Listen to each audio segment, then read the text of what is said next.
Si Atalia at si Joash. Ika-11 kabanata.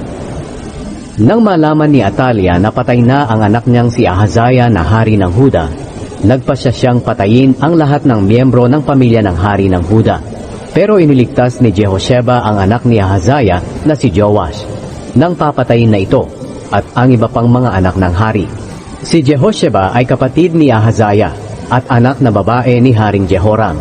Itinago niya si Joash at ang kanyang tagapag-alaga sa isang silid sa templo, kaya hindi siya napatay ni Atalia.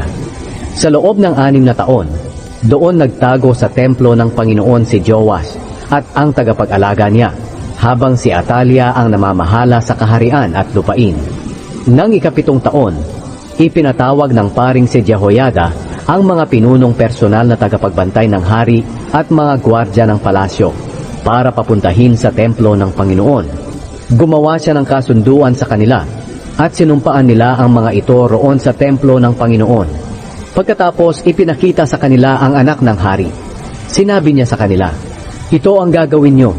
Ang 3 bahagi ng mga nagbabantay kapag araw ng pamamahinga, ang magbabantay sa palasyo ng hari. Ang isa pang 3 bahagi naman ang magbabantay sa pintuan ng sur. Ang isa pang grupo ang magbabantay sa pintuan ng palasyo para tumulong sa iba pang mga gwardya na naroon. Ang 2 grupo sa inyo na hindi nagbabantay kapag araw ng pamamahinga, ang siyang magbabantay sa templo ng Panginoon para ingatan ang hari. Dapat ninyong bantayang mabuti ang hari. Dala ang inyong mga sandata. Sundan nyo siya kahit saan siya magpunta. Patayin ninyo ang sino mang lalapit sa inyo." Ginawa ng mga pinuno ang iniutos ng paring si Jehoiada. Tinipon nila ang mga tauhan nila na nagbabantay kapag araw ng pamamahinga, pati na rin ang mga hindi nagbabantay sa araw na iyon, at dinala nila kay Jehoiada. Ibinigay ni Jehoiada sa mga pinuno ang mga sibat at pananggalang na nakatago sa templo ng Panginoon na pag-aari noon ni Haring David.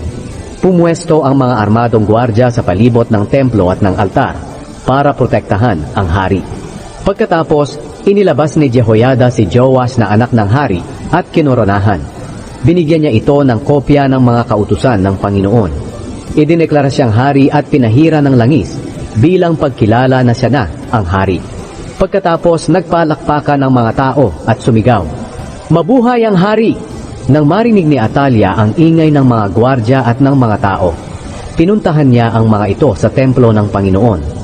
Nakita niya roon ang bagong hari na nakatayo malapit sa haligi, ayon sa kaugalian ng pagdedeklara sa isang hari. Nakapalibot sa hari ang mga pinuno at mga tagapagpatunog ng trumpeta. Ang lahat ng tao ay nagsasaya at nagpapatunog ng mga trumpeta. Nang makita ito ni Atalia, pinunit niya ang kanyang damit sa sama ng loob at sumigaw, "Mga traidor! Mga traidor!" Inutusan ni Jehoiada ang mga komander ng mga sundalo, "Dalhin ninyo si Atalia sa labas. Huwag ninyo siyang patayin sa loob ng templo ng Panginoon. Patayin ang sino mang magliligtas sa kanya." Kaya dinakip nila siya at dinala sa labas ng pintuan na dinadaanan ng mga kabayong papunta sa palasyo, at doon siya pinatay. Mga pagbabagong ginawa ni Jehoiada. Pagkatapos, pinagawa ni Jehoiada ang hari at ang mga tao ng kasunduan sa Panginoon na magiging mamamayan sila ng Panginoon. Gayon din ang ginawang kasunduan sa pagitan ng hari at ng mga tao na kanyang nasasakupan. Pumunta ang lahat ng tao sa templo ni Baal at giniba ito. Dinurog nila ang mga altar at mga diyos-diyosan doon at pinatay nila si Matan na pari ni Baal sa harapan ng mga altar. Pagkatapos, naglagay si Jehoiada ng mga gwardya sa templo ng Panginoon. Isinama niya ang mga komander ng mga sundalo, mga personal na tagapagbantay ng hari, mga gwardya ng palasyo, at ang lahat ng tao.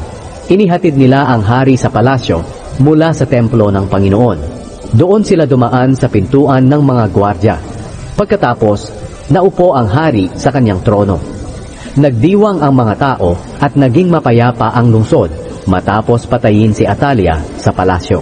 Si Joash ay 7 taong gulang nang maging hari.